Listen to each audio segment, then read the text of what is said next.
Hello everyone. A few days ago I penned an irritated tweet in response to one of the latest happenings on the increasingly heated culture war front.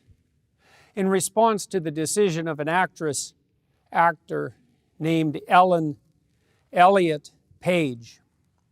I am employing this awkward and impossible naming style because it is now apparently mandatory and am probably doing it wrong nonetheless, as you're doing it wrong is the whole point of what has been made mandatory. But also, I'm trying to make a point. I've essentially been banned from Twitter as a consequence. I say banned, although technically I have been suspended. But the suspension will not be lifted unless I delete the hateful tweet in question, and I would rather die than do that. And hopefully it will not come to that, although who the hell knows in these increasingly strange days. What was it that I said that caused such a fuss? And that fuss is just beginning. And even more importantly and complexly, what exactly was it that I said that resulted in the ban? Here is the tweet in question. Remember when pride was a sin?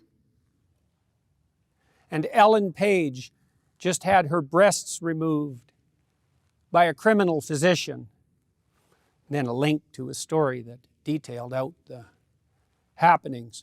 The response from Twitter, quote, violating our rules against hateful conduct. You may not promote violence against, threaten, or harass other people on the basis of race, ethnicity, national origin, sexual orientation, gender, gender identity, religious affiliation, age, disability, or serious disease. By clicking delete, you acknowledge that your tweet violated the Twitter rules. Delete. If you think we've made a mistake, submit an appeal to us.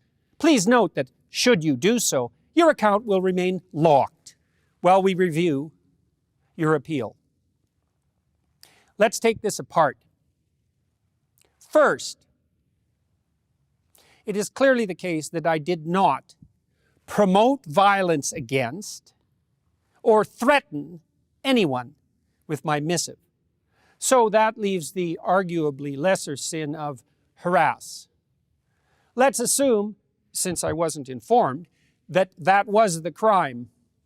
And further, harassment on the basis of so-called gender identity, since Twitter did not do me the favor of actually specifying my crime, and there are many possibilities on that front. We unfortunately have to guess at why this has occurred, and that's actually a big problem in and of itself, and also indicative of the utter carelessness of the Twitter organization with regard to the propriety of its own censorial actions. I should at least know exactly what I did wrong if I am required to acknowledge that my tweet violated the Twitter rules. What rules, you sons of bitches? Exactly. Precisely. Because such things matter when the accusations start flying. So what did I say that might constitute harassment? Well, many things, hypothetically. Let's begin with, remember when pride was a sin? Although that is merely a factual statement, because under the old rules, applicable even a decade ago, pride was a sin and had been recognized as perhaps the cardinal sin for thousands of years previously.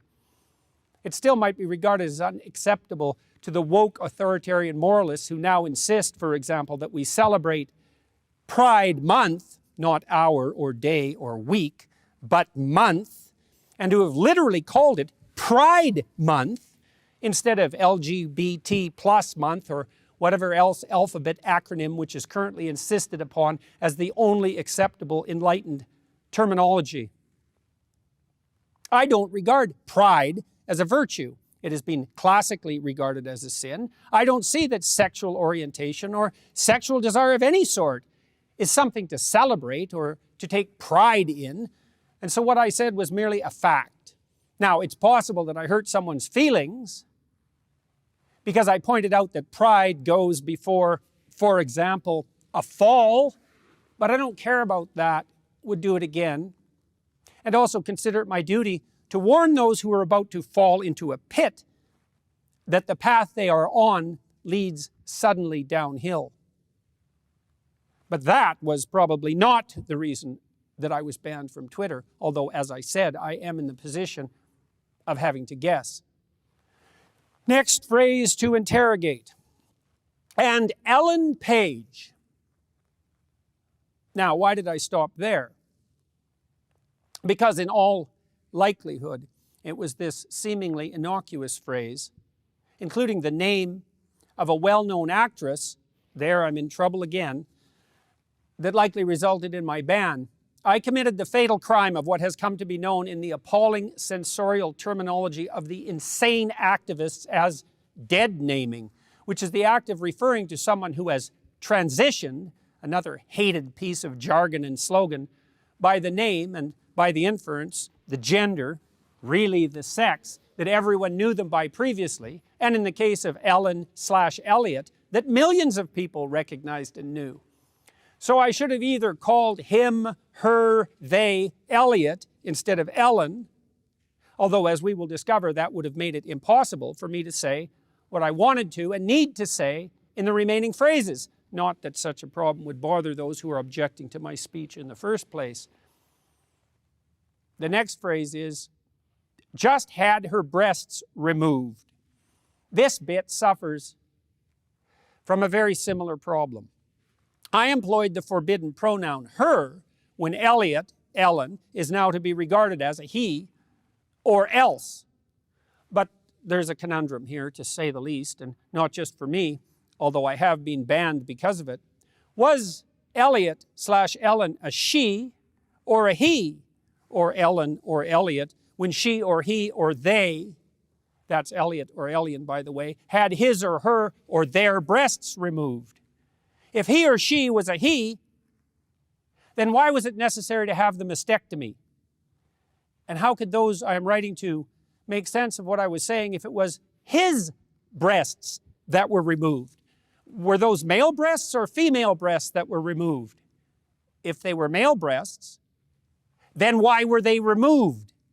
If they were female breasts and had therefore become objectionable to the degree that surgery generally reserved for cancer treatment was required, was morally obligatory, then wasn't Elliot still Ellen and he still she? How could I possibly have written that sentence in any sensible manner whatsoever, while simultaneously making my point understandably and not breaking Twitter rules against so-called hateful conduct? And Elliot Page just had his breasts removed? Was he Elliot then? When exactly? Exactly. He was definitely Ellen at some point in the past, or so indicate all his, her, them, their film credits. Will all those have to be reshot since they employed the hated dead name? That doesn't exist, by the way, that dead name category, except in the sensorial and addled minds of a tiny fraction of insanely narcissistic and increasingly dangerous trans activists. When precisely was it incumbent on me to switch my terminology in regard to Elliot/Ellen so that I was not engaging in hateful conduct? And how can I describe the fact that someone who was once a woman, and really still is, had her breasts cut off because she, he, they, their, them had fallen prey to a viciously harmful fad without using the appropriate sex-linked pronoun and the real name of the real person to whom this was really done with his, her, their voluntary but unfortunate acquiescence? And so it was impossible to communicate what had happened to my audience without apparently running afoul of the impossible and absurd rules that now hypothetically govern morality itself in the days of the degenerated postmodern and Marxist ethos that we must still, no matter how impossible it is, abide by or else.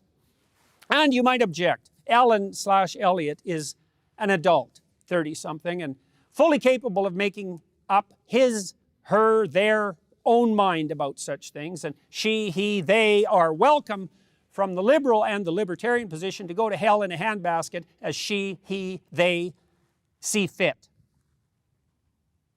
and fair enough to some degree.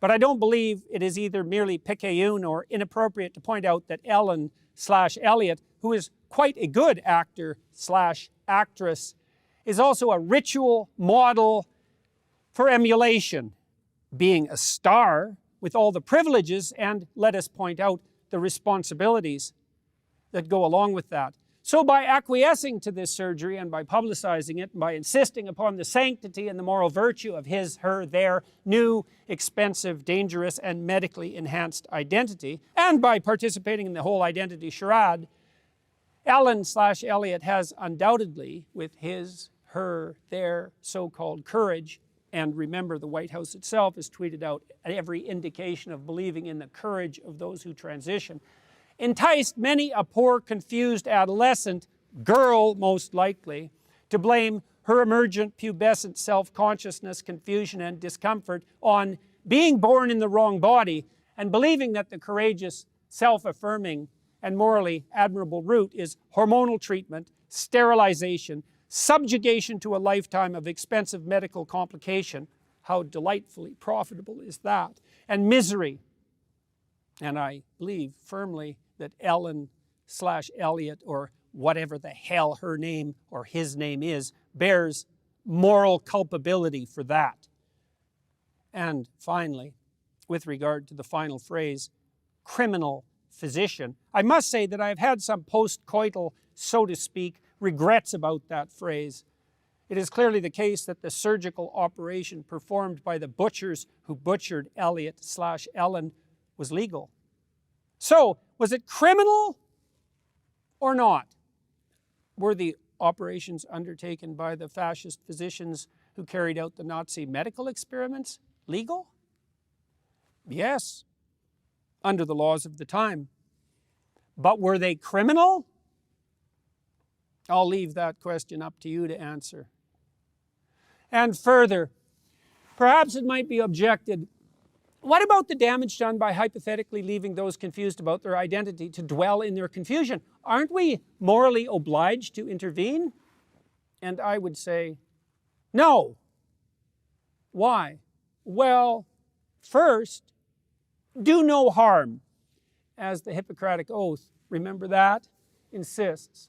And second, it has been a matter of historical consensus that sins of omission are less egregious than sins of commission.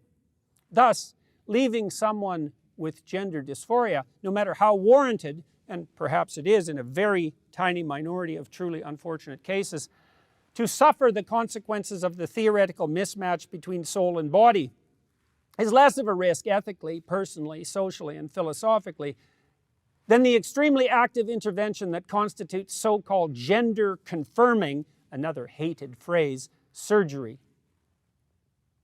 I might also point out that the trans surgery enterprise is now a $300 million per annum growth industry, rate of projected expansion 15% per year, projected increase by 2027 to $750 million per year. An expanding enterprise in a time of global uncertainty. Time to invest, both in the requisite surgical skills and perhaps in any industry associated with this vicious and unconscionable fad, primarily entangling, as such things so often do, the youthful and female. Isn't that a concern, intersectionalists? Not when push comes to shove or ideology to scalpel. Is that not a true moral hazard?